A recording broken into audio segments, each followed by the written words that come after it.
નમસ્કાર દર્શક મિત્રો, દેશ અને દુનિયાના તાજા સમાચાર તેમજ ઉપયોગી માહિતીના ફરી એક નવા વિડીયોમાં આપ સર્વે દર્શક મિત્રોનું ગુજ્જુ પોકેટ યુટ્યુબ ચેનલ પર હાર્દિક સ્વાગત છે। આજના સૌથી પહેલા મહત્વના સમાચારમાં હિન્દુઓની વસ્તીને લઈને મોટું નિવેદન। આના વિશે વિગતથી વાત કરીએ તો વસ્તીને લઈને પીએમ ઇકોનોમી એડવાઇઝરી કાઉન્સિલના રિપોર્ટ પર કેન્દ્રીય મંત્રી ગિરિરાજસિંહે કહ્યું હતું કે સરકારી આંકડાઓ અનુસાર આજે હિન્દુઓની વસ્તી 79% છે, પરંતુ આડકતરી રીતે તે ઘટીને 70% થઈ ગઈ છે। મુસ્લિમોની વસ્તી 8%થી વધીને 14 થી 15% સુધી પહોંચી ગઈ છે અને ગેરસરકારી આંકડા 20%થી વધુ છે। આ માટે કોંગ્રેસ જવાબદાર છે, બિહારમાં આરજેડી અને સામ્યવાદીઓ જવાબદાર છે। એના પછીના મહત્વના સમાચારમાં ઘણા બધા ડીમેટ ખાતા છે, તો આ વાત જાણી લો।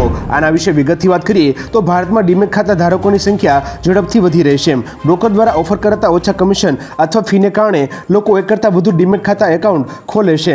જો તમે પણ આવું કરો છો તો સાવધાન થઈ જાઓ, કારણ કે તમારે દરેક ડીમેટ એકાઉન્ટ પર વાર્ષિક ચાર્જ ચૂકવવો પડશે। એકાઉન્ટનો ઉપયોગ ના કરો તો પણ ચાર્જ લાગશે। જો તમારે ખાતું બંધ કરવું હોય તો તમારે ડિપોઝિટરી પાર્ટિસિપન્ટ ઓફિસમાં જઈને ડીમેટ એકાઉન્ટ ક્લોઝિંગ ફોર્મ ભરવાનું રહેશે। ત્યારબાદના મહત્વના સમાચારમાં મોદીના ખોટા પ્રચારથી ભટકશો નહીં, રાહુલ ગાંધીના નિવેદન વિશે વાત કરીએ તો કોંગ્રેસ નેતા રાહુલ ગાંધીએ એક વિડીયોના માધ્યમથી દેશના યુવાનોને સંદેશ આપ્યો છે। તેમણે કહ્યું કે 6 જૂને ઇન્ડિયા ગઠબંધન સરકાર બનવા જઈ રહી છે અને અમારી ગેરંટી છે કે 15મી ઓગસ્ટ સુધીમાં અમે 30 લાખ ખાલી સરકારી પદો પર ભરતીનું કામ શરૂ કરી દઈશું। નરેન્દ્ર મોદીના ખોટા પ્રચારથી વિચલિત ન થાવ, તમારા મુદ્દાઓને વળગી રહો। એના પછીના મહત્વના સમાચારોમાં અંબાજી યાત્રાધામ બનશે પ્લાસ્ટિક મુક્ત। આના પર નજર કરીએ તો યાત્રાધામ અંબાજીને પ્લાસ્ટિક મુક્ત બનાવવાનું અનોખું અભિયાન શરૂ કરવામાં આવ્યું છે। દર્શને આવનાર ભક્તોને હવે પ્લાસ્ટિકની થેલીમાં નહીં પણ કપડાની થેલીમાં પ્રસાદ મળશે। અંબાજી દેવસ્થાન ટ્રસ્ટે અંબાજીને પ્લાસ્ટિક મુક્ત બનાવવાનું અભિયાન ઉપાડ્યું છે। દર્શને આવનાર શ્રદ્ધાળુઓએ હવે મશીન મારફતે 5 રૂપિયા ચૂકવીને થેલી લેવી પડશે। અંબાજીમાં પ્લાસ્ટિક બોટલ ક્રશર મશીનની વ્યવસ્થા પણ ઊભી કરવામાં આવશે। યાત્રીઓ બોટલને ક્રશ કરીને તેનો નાશ જાતે જ કરી શકશે। એના પછીના મહત્વના સમાચારોમાં વિદ્યાર્થીનીઓના 900 ફોટા અને વિડીયો લીક। આના વિશે વિગતથી વાત કરીએ તો પુણે યુનિવર્સિટીની કોલેજ ઓફ એન્જિનિયરિંગમાં વિદ્યાર્થીનીઓના લગભગ 900 અશ્લીલ ફોટા અને વિડીયો લીક થવાનો મામલો સામે આવ્યો છે। આરોપી વિદ્યાર્થીને સસ્પેન્ડ કરીને હોસ્ટેલમાંથી કાઢી મૂકવામાં આવ્યો છે। આરોપીએ છાત્રાની તસવીરો અને વિડીયો તેના બોયફ્રેન્ડ સાથે શેર કર્યા હતા। બીજી મેના રોજ જાણ થયા બાદ પણ યુનિવર્સિટી પ્રશાસને કોઈ પગલાં લીધા ન હતા। 6ઠી મેના રોજ એક વિદ્યાર્થીએ સોશિયલ મીડિયા એક્સ પર પોસ્ટ કર્યા બાદ તપાસ સમિતિની રચના કરવામાં આવી હતી। એના પછીના મહત્વના સમાચારમાં સોનું છોડો, આ ધાતુઓમાં રોકાણથી પણ અઢળક ફાયદો થશે। આના વિશે વિગતથી વાત કરીએ તો વેદાંતા ગ્રુપના ચેરમેન અનિલ અગ્રવાલે લોકોને સલાહ આપી છે કે સોનાનો ભાવ વધે તે સ્વાભાવિક છે, પણ બીજી ધાતુઓ પણ તેટલી જ મહત્વની અને ફાયદાકારક છે। તેમણે કહ્યું કે કોપર, એલ્યુમિનિયમ, ઝીંક અને ચાંદીની માંગ પણ સતત વધી રહી છે। આ બધી ગ્રીન ધાતુઓ છે જેને રિસાયકલ કરીને ઉપયોગમાં લઈ શકાય છે। સપ્લાયની સરખામણીએ તેની ડિમાન્ડ પણ વધી રહી છે, તેમાં રોકાણ કરવું ફાયદાકારક હશે। એના પછીના મહત્વના સમાચારોમાં ગુજરાતીઓ આ મામલે કેમ પાછળ રહ્યા, આના વિશે વિગતથી વાત કરીએ તો 7મી મેના રોજ ગુજરાતમાં લોકસભાની ચૂંટણી માટે મતદાન થયું હતું, જેને લઈને ચૂંટણી પંચે આંકડા જાહેર કર્યા છે। તે અનુસાર ગુજરાતની 25 લોકસભા સીટ પર કુલ 4,79,82,446 મતદાતા હોવા છતાં 2,88,54,130 લોકોએ વોટ એટલે કે મત આપ્યો હતો। આમ છતાં 1,91,28,316 લોકો મત આપવા જ ના ગયા। અમરેલી, અમદાવાદ વેસ્ટ અને પોરબંદર લોકસભા સીટ પર તો 10 લાખથી પણ ઓછા મત પડ્યા છે। તો આ મામલે કેમ ગુજરાતો પાછળ રહ્યા, આ અંગે તમારું શું કહેવું છે મિત્રો, નીચે કોમેન્ટ કરીને જરૂરથી જણાવજો। ત્યારબાદના મહત્વના સમાચારમાં પીએમ મોદી ઘણા પાસાઓમાં નિષ્ફળ રહ્યા। આના પર નજર કરીએ તો પશ્ચિમ બંગાળની બહેરામપુર લોકસભા સીટના કોંગ્રેસના ઉમેદવાર અધીર રંજન ચૌધરીએ કહ્યું કે વડાપ્રધાન મોદીએ ચૂંટણી લડતા પહેલા પોતાની જીતની જાહેરાત કરી હતી। હવે વસ્તુઓ બદલાઈ ગઈ છે અને તે હવે પરેશાન છે। તે લોકોને ગેરમાર્ગે દોરવાના પગલાં લઈ રહ્યા છે। શ્યામ પિત્રોડાની ટિપ્પણી અંગેના સવાલ પર કહ્યું કે હું તેમના અંગત અભિપ્રાય પર કંઈ કહીશ નહીં। જ્યાં સુધી દેશની વાત છે તો વડાપ્રધાન મોદી ઘણા પાસાઓમાં નિષ્ફળ રહ્યા છે।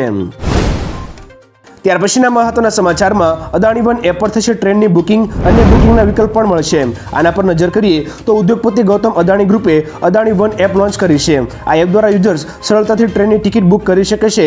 આ એપ પર ટ્રેન ટિકિટની સાથે ફ્લાઇટની ટિકિટ, બસ ટિકિટ અને હોટેલની બુકિંગની સુવિધા પણ ઉપલબ્ધ છે। અદાણી ગ્રુપ આ એપમાં મૂવી ટિકિટ બુકિંગ અને અન્ય ઈ સુવિધાઓ માટેના વિકલ્પો ઉમેરવા માટે કામ કરી રહ્યું છે। ત્યાર પછીના મહત્વના સમાચારમાં 2 દિવસમાં 4 આતંકવાદીઓ ઠાર. આના વિશે વિગતથી જાણીએ તો જમ્મુ કાશ્મીરના કુલગામમાં સુરક્ષા દળોએ 2 દિવસમાં એન્કાઉન્ટરમાં 4 આતંકીઓને ઠાર કર્યા છે.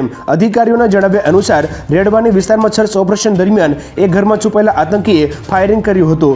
જવાનોએ જવાબી ફાયરિંગમાં તેને ઠાર માર્યો હતો. અગાઉ મંગળવારે પણ સૈનિકોએ આતંકવાદી સંગઠન લશ્કરના સહયોગી સંગઠન TRFના ટોચના કમાન્ડર અબ્દુલ બાસિત ડાર સહિત 3 આતંકવાદીઓને ઠાર માર્યા હતા.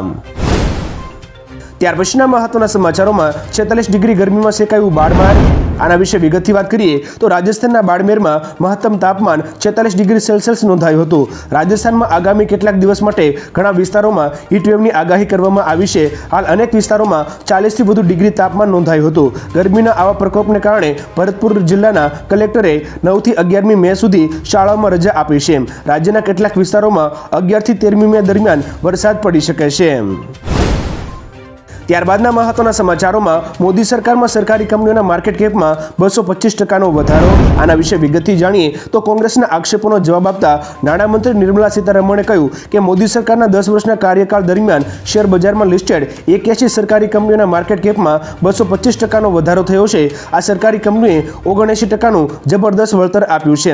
સત્ય તો એ છે કે યુપીએ સરકાર દરમિયાન સરકારી કંપનીઓ બરબાદ થઈ રહી હતી. કોંગ્રેસે આરોપ લગાવ્યા હતા કે મોદી સરકારમાં સરકારી કંપનીઓ ખતમ થઈ રહી છે.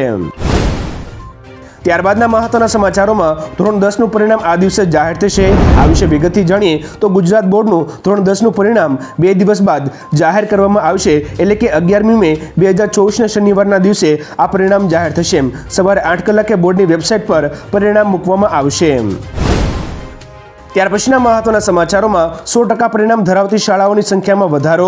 આના પર નજર કરીએ તો GSEB ધોરણ 12નું પરિણામ જાહેર થઈ ચૂક્યું છે. ગત વર્ષ કરતાં ધોરણ 12 સામાન્ય પ્રવાહમાં 100% રિઝલ્ટ ધરાવતી શાળાઓની સંખ્યા વધી છે. વર્ષ 2023માં 100% પરિણામ ધરાવતી શાળાઓની સંખ્યા 311 હતી. આ વર્ષે 100% રિઝલ્ટ ધરાવતી શાળાઓની સંખ્યા વધીને 1609 થઈ છે. વર્ષ 2023માં 10% કરતાં ઓછું રિઝલ્ટ ધરાવતી શાળાઓ 44 હતી. આ વર્ષે તેની સંખ્યા ઘટતા 19 થઈ છે. ત્યારબાદના મહત્વના સમાચારમાં 12 સાયન્સમાં કોણે બાજી મારી, વિદ્યાર્થીઓ કે વિદ્યાર્થીનીઓ? આના વિશે વિગતથી જાણીએ તો રાજ્યમાં 147 પરીક્ષા કેન્દ્રો ઉપર 12 સાયન્સના 1,11,132 નિયમિત વિદ્યાર્થીઓએ પરીક્ષા આપી હતી. જે પૈકી 91,525 પરીક્ષાર્થીઓ પાસ થયા છે. આ વર્ષે વિદ્યાર્થીઓ અને વિદ્યાર્થીનીઓનું પરિણામ લગભગ સરખું છે. 12 સાયન્સમાં વિદ્યાર્થીઓનું 82.53% અને વિદ્યાર્થીનીઓનું 82.35% પરિણામ આવ્યું છે. જેમાં A ગ્રુપનું 90.11% અને B ગ્રુપનું પરિણામ 78.34% આવ્યું છે. એના પછીના મહત્વના સમાચારોમાં ઉત્તરાખંડમાં વાદળ ફાટ્યું, ભારે તબાહી સર્જાઈ. આના વિશે વિગતથી વાત કરીએ તો એક તરફ ઉત્તરાખંડમાં ઘણા દિવસોથી જંગલો સળગી રહ્યા છે તો બીજી તરફ અલમોડાના સોમેશ્વર અને બાગેશ્વરના કપકોટમાં બુધવારે રાત્રે વાદળ ફાટવાથી ભારે તબાહી સર્જાઈ હતી. વરસાદની સાથે પહાડોમાંથી આવતો કાટમાળ લોકોના ઘરમાં ઘૂસી ગયો હતો, જેના કારણે અનેક મકાનો અને વાહનોને નુકસાન થયું છે. ઉત્તરકાશીમાં વરસાદને કારણે પૂર જેવી સ્થિતિ છે તો નદી નાળાઓ પણ ઉભરાઈ રહ્યા છે. એના પછીના મહત્વના સમાચારોમાં ધોરણ 12 સામાન્ય પ્રવાહમાં વિદ્યાર્થીનીઓ આગળ રહી. આના પર નજર કરીએ તો આ વર્ષે 3,78,268 નિયમિત વિદ્યાર્થીઓએ ધોરણ 12 સામાન્ય પ્રવાહની પરીક્ષા આપી હતી, જેમાંથી 3,47,738 વિદ્યાર્થીઓ પાસ થયા છે. આ વખતે પણ સામાન્ય પ્રવાહમાં વિદ્યાર્થીનીઓએ બાજી મારી છે. વિદ્યાર્થીઓનું 89.45% અને વિદ્યાર્થીનીઓનું 94.36% પરિણામ આવ્યું છે. સૌથી વધુ પરિણામ ધરાવતું કેન્દ્ર શાલા, જેનું 99.61% પરિણામ છે, અને સૌથી ઓછું પરિણામ ધરાવતું કેન્દ્ર ખાવડા, કે જેનું 51.11% પરિણામ છે. ત્યારબાદના મહત્વના સમાચારમાં 9મી મેથી ઉનાળુ વેકેશન શરૂ. આના વિશે વિગતથી વાત કરીએ તો ગુજરાતમાં 9મી મેથી પ્રાથમિક અને માધ્યમિક શાળાઓમાં શાળાકીય કેલેન્ડર મુજબ ઉનાળુ વેકેશન શરૂ થઈ ગયું છે. શાળાઓમાં 35 દિવસ ઉનાળાની રજા મળવાની છે તો કોલેજોમાં 49 દિવસનું વેકેશન શરૂ થઈ ગયું છે. આવનારી 13મી જૂનથી નવા શૈક્ષણિક સત્રનો પ્રારંભ થશે ત્યારે શાળાઓ શરૂ થશે તો બીજી તરફ કોલેજોમાં 24મી જૂનથી નવા શૈક્ષણિક સત્રનો પ્રારંભ થશે. ત્યાર પછીના મહત્વના સમાચારમાં ઈવીએમ કેપ્ચરિંગ મામલે મોટી કાર્યવાહી. આના પર નજર કરીએ તો 7મી તારીખે લોકસભા ચૂંટણી દરમિયાન દાહોદના સંતરામપુરમાં ભાજપ નેતાના પુત્ર દ્વારા ઈવીએમ કેપ્ચરિંગ કરવામાં આવ્યું હતું. બૂથ અધિકારીને ધમકાવીને સોશિયલ મીડિયામાં લાઈવ પણ કર્યું હતું. હવે આ મામલે ચૂંટણી પંચે કાર્યવાહી કરી છે. બૂથ કેપ્ચરિંગ કરનાર આરોપીની ધરપકડ કરવામાં આવી છે તો સાથે ચૂંટણી પંચે 6 કર્મચારીઓને નોટિસ આપીને આ ઘટના અંગે જવાબ માંગ્યો છે. ત્યાર પછીના મહત્વના સમાચારોમાં 15 સેકન્ડ માટે પોલીસ હટાવો, ઓવેસીનો પત્તો નહીં લાગે. આના વિશે વિગતથી જાણીએ તો મહારાષ્ટ્રના અમરાવતીથી ભાજપ સાંસદ નવનીત રાણાએ હૈદરાબાદમાં ચૂંટણી પ્રચાર દરમિયાન કહ્યું કે માત્ર 15 સેકન્ડ માટે પોલીસ હટાવી લો, ઓવેસી ભાઈઓનો પત્તો નહીં લાગે કે ક્યાંથી આવ્યા અને ક્યાં ગયા. થોડા વર્ષો પહેલા ઓવેસીના નાના ભાઈ અકબરુદ્દીન ઓવેસીએ કહ્યું હતું કે માત્ર 15 મિનિટ માટે પોલીસ હટાવી લો એટલે તમને બતાવીએ. નવનીત રાણાએ ઓવેસીના આ નિવેદનનો જવાબ આપ્યો છે.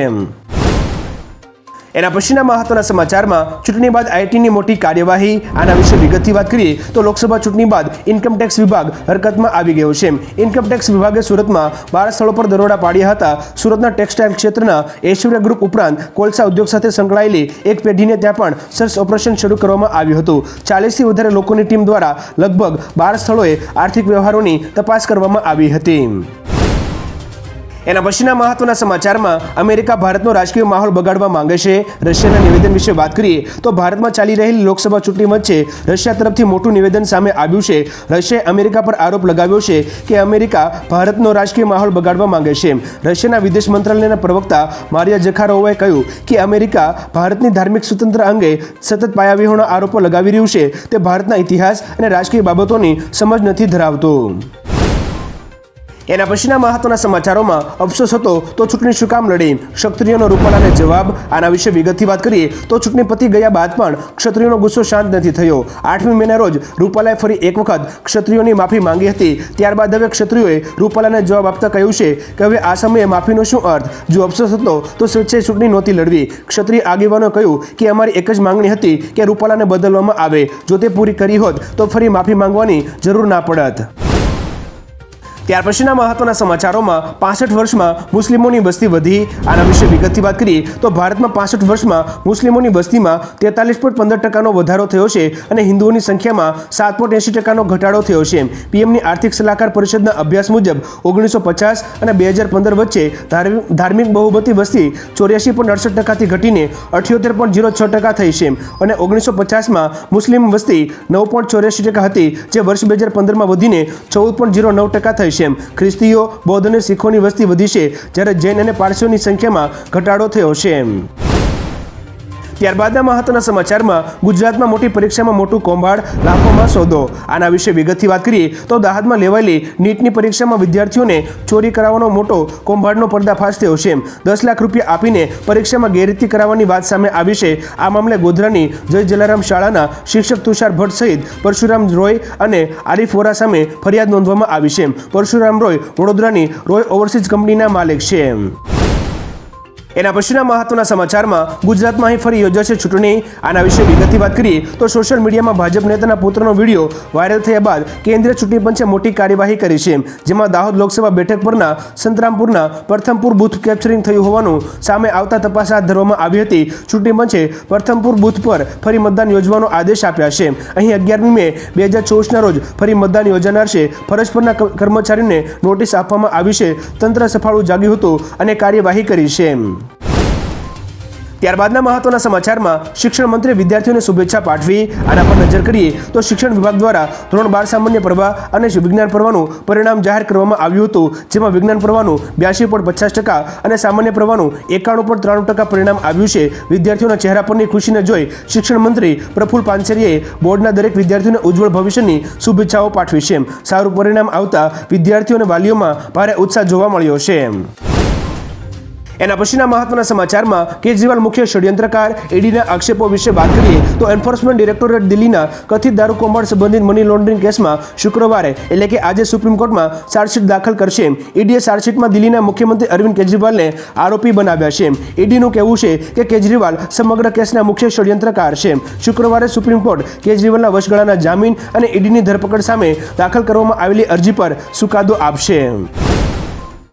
એના પછીના મહત્વના સમાચારમાં પીરાણા ધીંગાણામાં 35 લોકોની ધરપકડ. આના પર નજર કરીએ તો પીરાણામાં ધાર્મિક સ્થળ પર બે જૂથ વચ્ચે પથ્થરમારાની ઘટના બની હતી.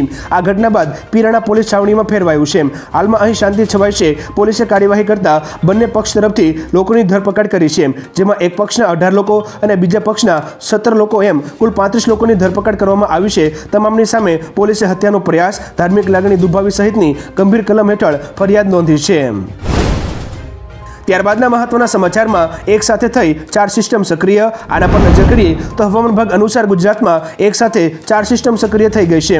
મળતી માહિતી મુજબ 4માંથી 2 સાયક્લોનિક સિસ્ટમ છે, જેને લઈ આવનારા દિવસોમાં પ્રી મોન્સૂન એક્ટિવિટી શરૂ થશે, તેથી વરસાદ વરસી શકે છે. 2 દિવસ વાતાવરણ સૂકું રહેશે. 2 દિવસ બાદ નર્મદા, તાપી, ડાંગ, વલસાડ, નવસારી અને દમણ સહિતના વિસ્તારોમાં સામાન્ય વરસાદની સંભાવના છે. તો પણ ગુજરાતીએ ગરમી તો સહન કરવી પડશે, કારણ કે ગરમી ઓછી નહીં થાય. એના પછીના મહત્વના સમાચારોમાં 56.40% રોગોનું કારણ બિન આરોગ્યપ્રદ આહાર. આના વિશે વિગતથી વાત કરીએ તો ભારતમાં થતા કુલ રોગોમાંથી 56.40% રોગોનું કારણ બિન આરોગ્યપ્રદ આહાર છે. આવી સ્થિતિમાં ICMRએ એક એડવાઇઝરી જારી કરી છે, જેમાં મીઠાનું સેવન ઓછું કરવા, આહારમાંથી તેલ અને ચરબીયુક્ત ખોરાક દૂર કરવા, કસરત કરવા, ખાંડ ઓછી ખાવા અને પેકડ તેમજ પ્રોસેસ્ડ ફૂડ ઓછું ખાવાની સલાહ આપવામાં આવી છે. આ વસ્તુઓમાં વધુ પડતા સેવનથી સ્થૂળતા અને ડાયાબિટીસ થઈ શકે છે. એના પછીના મહત્વના સમાચારમાં ભાજપે જીતી લીધી 200 બેઠકો. આના પર નજર કરીએ તો તેલંગાણામાં જનસભાને સંબોધતા કેન્દ્રીય મંત્રી અમિત શાહે લોકસભા ચૂંટણીમાં જીતનો દાવો કર્યો હતો. તેમણે કહ્યું કે 3 તબક્કાની ચૂંટણી બાદ અમે 200 સીટોની નજીક પહોંચી ગયા છે. સાંભળી લો રેવંત રેડ્ડી, આ વખતે અમે તેલંગાણામાં 10થી વધુ સીટો જીતીને જઈ રહ્યા છીએ અને તેલંગાણામાં 2 આંકડાની જીત મોદીને 400 પાર કરાવશે. ત્યારબાદના મહત્વના સમાચારમાં ઇફકોની ચૂંટણીમાં જયેશ રાદડિયાની જીત. આના પર નજર કરીએ તો ગુજરાતના ઇફકોના ડિરેક્ટરની એક બેઠક માટે યોજાયેલી ચૂંટણીનું પરિણામ આવી ગયું છે, જેમાં જયેશ રાદડિયાનો વિજય થયો છે અને ભાજપના મેન્ડેટથી ચૂંટણીમાં ઉતરેલા બિપિન ગોતાનો પરાજય થયો છે. જયેશ રાદડિયાએ ભાજપના મેન્ડેટ વિરુદ્ધ જઈ દાવેદારી નોંધાવી હતી. 9મી મેના રોજ સવારે મતદાન બાદ મતગણતરી થઈ હતી. ગુજરાતના કુલ 182માંથી 180 મતદારોએ પોતાનો મત આપ્યો હતો, જેમાંથી રાદડિયાને 114 અને બિપિન ગોતાને 66 મત મળ્યા છે. એના પછીના મહત્વના સમાચારમાં અખાત્રીસ પહેલા સોનાના ભાવમાં ઘટાડો. આના વિશે વિગતથી વાત કરીએ તો સોનાના ભાવમાં 9મી મેના રોજ ઘટાડો જોવા મળ્યો હતો.